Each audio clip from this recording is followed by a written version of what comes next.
श्रद्धालुओं, जय श्री कृष्णा, जय सिया राम, जय श्री राधे राधे, जय श्री महाकाल। इस प्रवचन में आपको श्रवण कराएंगे द्वारका पहुंचने पर भगवान श्री कृष्ण का राजोचित स्वागत किया गया। सूत जी कहते हैं, श्री कृष्ण ने अपने समृद्ध अनर्त देश में पहुंचकर वहां के लोगों की विरह वेदना बहुत कुछ शांत करते हुए अपना श्रेष्ठ पांचजन्य नामक शंख बजाया। भगवान के होठों की लाली से लाल हुआ वह श्वेत वर्ण का शंख बजते समय उनके कर कमलों में ऐसा शोभायमान हुआ जैसे लाल रंग के कमलों पर बैठकर कोई राजहंस उच्च स्वर से मधुर गान कर रहा हो। भगवान के शंख की वह ध्वनि संसार के भय को भयभीत करने वाली है। उसे सुनकर सारी प्रजा अपने स्वामी श्री कृष्ण के दर्शन की लालसा से नगर के बाहर निकल आई। भगवान श्री कृष्ण आत्माराम हैं, वे अपने आत्म लाभ से ही सदा सर्वदा पूर्ण काम है। फिर भी जैसे लोग बड़े आदर से भगवान सूर्य को भी दीपदान करते हैं, वैसे ही अनेक प्रकार की भेंटों से प्रजा ने श्री कृष्ण का स्वागत किया। सबके मुख कमल प्रेम से खिल उठे। वे हर्ष गदगद वाणी से सबके सुहृद और संरक्षक भगवान श्री कृष्ण की ठीक वैसे ही स्तुति करने लगे जैसे बालक अपने पिता से अपनी तोतली बोली में बातें करते हैं। स्वामिन, हम आपके उन चरण कमलों को सदा सर्वदा प्रणाम करते हैं जिनकी वंदना ब्रह्मा, शंकर और इंद्र तक करते हैं, जो इस संसार में परम कल्याण चाहने वालों के लिए सर्वोत्तम आश्रय है, जिनकी शरण ले लेने पर परम समर्थ काल भी एक बाल तक बांका नहीं कर सकता। विश्वभावन, आप ही हमारे माता, सुहृद, स्वामी और पिता हैं। आप ही हमारे सदगुरु और परम आराध्य देव हैं। आपके चरणों की सेवा से हम कृतार्थ हो रहे हैं। आप ही हमारा कल्याण करें। आहा, हम आपको पाकर शरणार्थ हो गए, क्योंकि आपके सर्व सौंदर्य सार अनुपम रूप का हम दर्शन करते रहते हैं। कितना सुंदर मुख है, प्रेमपूर्ण मुस्कान से स्निग्ध चितवन। यह दर्शन तो देवताओं के लिए भी दुर्लभ है। कमल नयन श्री कृष्ण, जब आप अपने बंधु बांधवों से मिलने के लिए हस्तिनापुर अथवा मथुरा ब्रजमंडल चले जाते हैं, तब आपके बिना हमारा एक एक क्षण कोटि कोटि वर्षों के समान लंबा हो जाता है। आपके बिना हमारी दशा वैसी ही हो जाती है जैसे सूर्य के बिना आँखों की।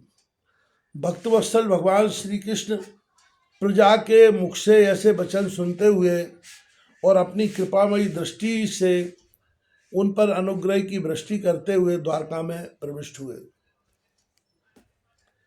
जैसे नाग अपनी नगरी भोगवती पातालपुरी की रक्षा करते हैं, वैसे ही भगवान की वह द्वारकापुरी भी मधु भोज, दशार, अर्ह, कुकुर, अंधक और वृष्णिवंश यादवों से, जिनके पराक्रम की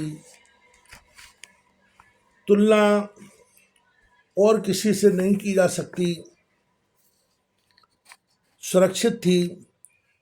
वह पुरी समस्त ऋतुओं के संपूर्ण वैभव से संपन्न एवं पवित्र वृक्षों एवं लताओं के कुंजों से युक्त थी। स्थान स्थान पर फलों से पूर्ण उद्यान, पुष्प वाटिकाएं एवं क्रीड़ावन थे। बीच बीच में कमल युक्त सरोवर नगर की शोभा बढ़ा रहे थे। नगर के फाटकों, महल के दरवाजों और सड़कों पर भगवान के स्वागतार्थ बंधन बारें लगाई गई थी। चारों ओर चित्र विचित्र ध्वजाएं, पताकाएं फहरा रही थीं, जिनसे उन स्थानों पर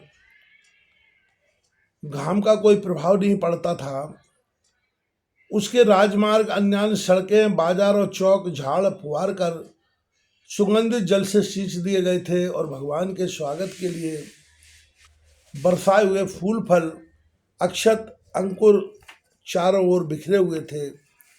घरों के प्रत्येक द्वार पर दही, अक्षत, फल, ईख, जल से भरे हुए कलश, उपहार की वस्तुएं और धूप दीप आदि सजा दिए गए थे। उदार शिरोमणि वसुदेव, अक्रूर, उग्रसेन, अद्भुत पराक्रमी बलराम, प्रद्युम्न, चारुदेश और जाम्बती नंदन शाम्ब ने जब यह सुना कि हमारे प्रियतम भगवान श्री कृष्ण आ रहे हैं, तब उनके मन में इतना आनंद उमड़ा कि उन लोगों ने अपने सभी आवश्यक कार्य, सोना बैठना और भोजन आदि छोड़ दिए। प्रेम के आवेग से उनका हृदय उछलने लगा। वे मंगल शकुन के लिए एक गजराज को आगे करके स्वस्तियन पाठ करते हुए और मांगलिक सामग्रियों से सुसज्जित विप्रों को साथ लेकर चले। शंख और तुरही आदि बाजे बजने लगे और वेद ध्वनि होने लगी। वे सब हर्षित होकर रथों पर सवार हुए और बड़ी आदर बुद्धि से भगवान की अगवानी करने चले।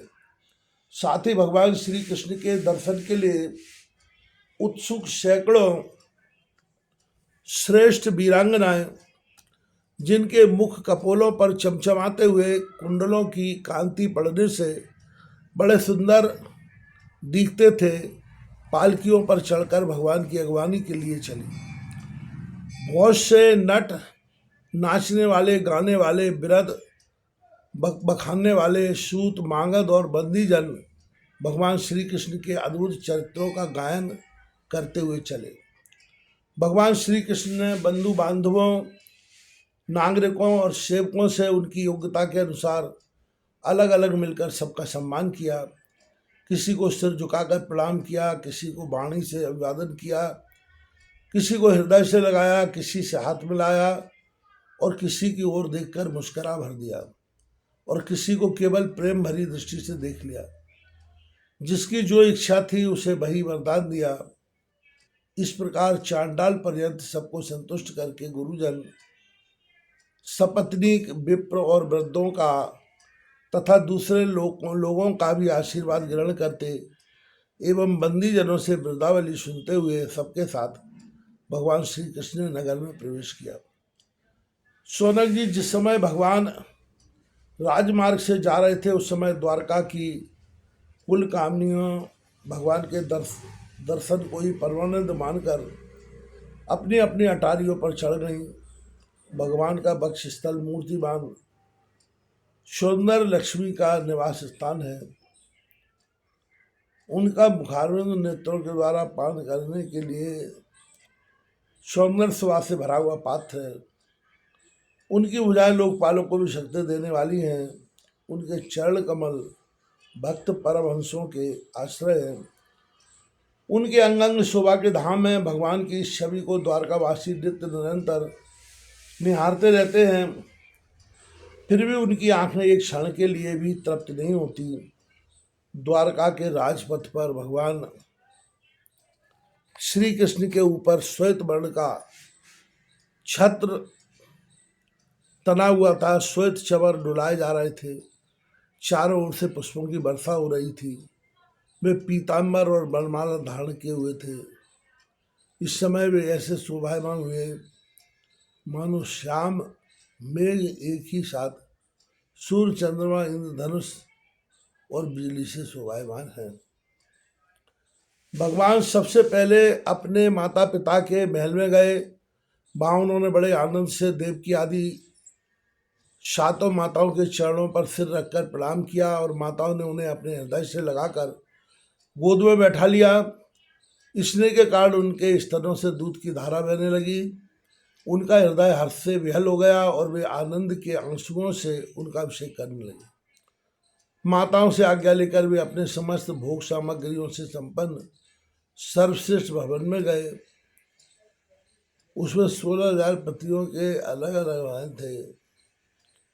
अपने प्राणनायक भगवान श्री कृष्ण को बहुत दिनों तक बाहर रहने के बाद घर आया देखकर रानियों के हृदय में बड़ा आनंद हुआ।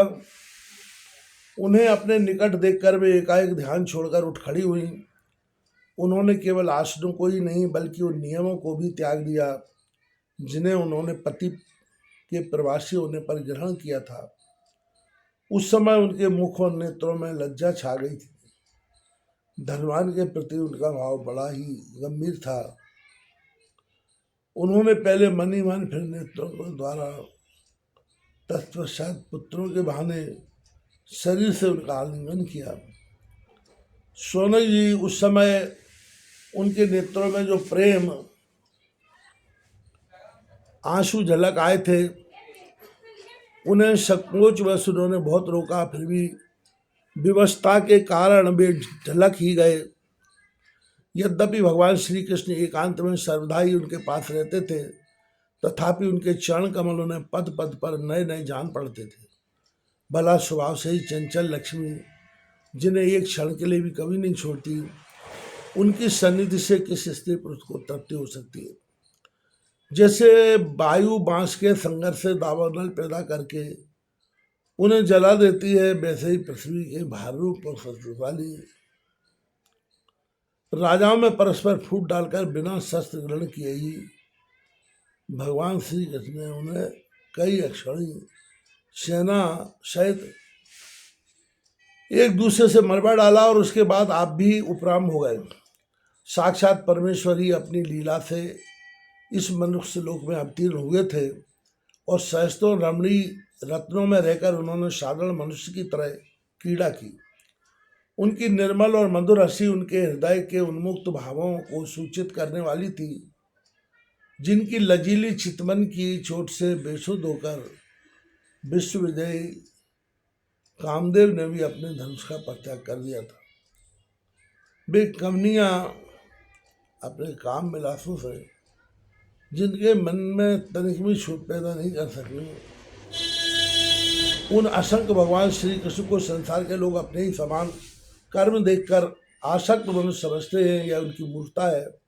यही तो भगवान की भगवत्ता है कि वे प्रकृति में स्थित होकर भी उसके गुणों से कभी लिप्त नहीं होते।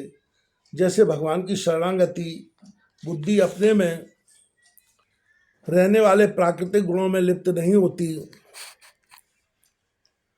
वे मूल स्त्रियां भी श्री कृष्ण को अपना एकांत से भी स्त्री परायण भक्ति समझ बैठी थी, क्योंकि वे अपने स्वामी के ऐश्वर्य को नहीं जानती थी। ठीक वैसे ही जैसे अहंकार की वृत्तियां ईश्वर को अपने धर्म से युक्त मानती हैं।